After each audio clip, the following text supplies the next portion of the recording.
Um estudante universitário de 24 anos foi detido depois de atear fogo na própria casa no bairro Jardim Felicidade, região norte de Belo. Ô, gente, vocês já pensaram, vocês conseguem avaliar, quando vem um caso ou outro, a quantidade de gente que está com transtorno mental e fazendo a família sofrer? Vê. O vídeo mostra a fumaça saindo da casa. Os bombeiros foram chamados para apagar o fogo. Vizinhos gravaram a movimentação dos militares em frente ao imóvel. Estas outras imagens mostram as viaturas do Corpo de Bombeiros na rua, já acionadas para combater as chamas. Foi deste jeito que ficou a casa depois que o incêndio foi controlado. As paredes ficaram chamuscadas e parte do telhado desabou com o calor das chamas. Neste outro vídeo, também dá para ver como ficou o imóvel após o incêndio. A parte da frente da casa foi a mais atingida. O imóvel residencial de 2 andares incendiado fica no bairro Jardim Felicidade, na região norte de Belo Horizonte. O suspeito de atear fogo é o próprio morador.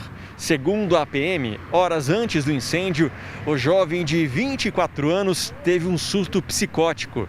Ele foi encaminhado para esta unidade de pronto atendimento, onde estava sendo medicado. Mas o rapaz conseguiu fugir da UPA e voltar para casa. Quando chegou, ele incendiou o próprio quarto. Num certo momento, dessa medicação, ele voltou a ter um novo surto, arrancou os acessos, não quis tomar os medicamentos e fugiu da UPA Norte sem terminar o tratamento, onde ele retornou para sua residência, dando início a uma quebradeira dentro de casa, atacando as pessoas, e logo em seguida, dentro do seu quarto, ele veio a colocar uma série de objetos, que a gente pode chamar que foram o que serviu de combustível para esse incêndio, onde ele ateou fogo. E assim que nós chegamos, nós vimos que a casa já se encontrava totalmente tomada por fumaça. Na hora do incêndio, estavam outras 4 pessoas no imóvel, entre elas uma mulher grávida de 6 meses. Podemos dizer que será uma casa de 2 andares, um sobrado em cima, e nessa parte superior nós conseguimos retirar o autor do incêndio e a sua mãe. Logo, passando por um andar de baixo, nós encontramos uma senhora que estava grávida de 6 meses, que teve que ser assistida, foi levada até o Hospital Sofia Feldman, e também havia na parte de baixo mais uma outra senhora com 2 crianças de colo. O fogo começou no quarto do jovem, no andar de cima.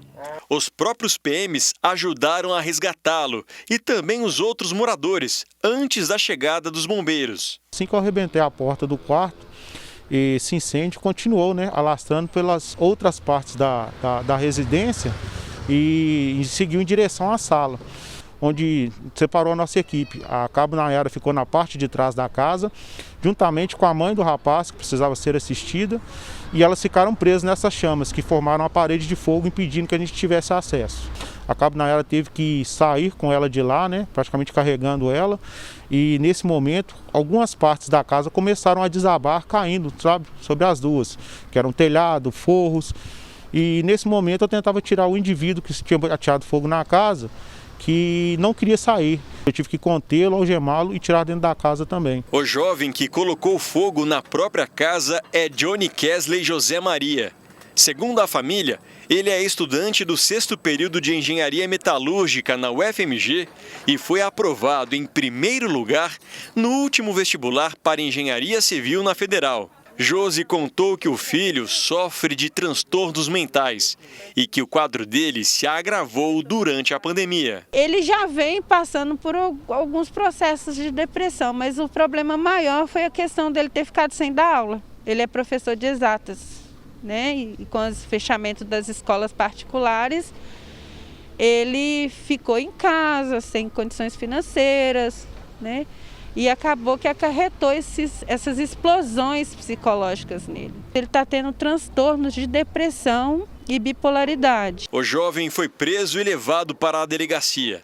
A perícia foi acionada e a estrutura do imóvel será avaliada. A perícia passou que a parte de cima da casa teve uma grande perda e provavelmente vai ser comprometida, e bem provavelmente na manhã, quando a Defesa Civil estiver no local, eles vão conseguir fazer uma análise melhor dos imóveis que tem ao lado e na parte de baixo. A mãe falou ainda que o filho precisa de tratamento e faz um apelo por ajuda para o rapaz. Eu estou desempregada, não tenho condições de pagar uma clínica para ele. Estou, no momento, precisando de ajuda, principalmente do psiquiatra e da clínica. Ele não é um jovem que deu trabalho nenhum para mim, pelo contrário, ele é um jovem maravilhoso. Mas num surto, né, como eu já tinha tido antes, ele fez isso. E o restante vai ser bens materiais, né? Eu perdi telhado, eu perdi imóveis. Tudo que tinha dentro da minha casa acabou. Estou com a roupa do corpo, vou para a casa dos meus pais, até eu reestruturar minha vida de novo. Mães como essa, que passam o que ela está passando, sobrevivem graças à intervenção dele. Só ele pode avaliar. Eu sou absolutamente incapaz de avaliar o que sofre a mãe dessa. Só ele, o homem lá de riba. Quem puder ajudar essa família, gente, vamos dar um contato? Vamos. Aqui, é o nosso Zap Zap. Manda um zap pra gente, texto. Olha que eu tenho uma ideia assim, assado. Sabe? 98498-4467. A pessoa aqui da nossa redação, da produção, vai pegar o contato, um pouco a família para ajudar, viu? Doido.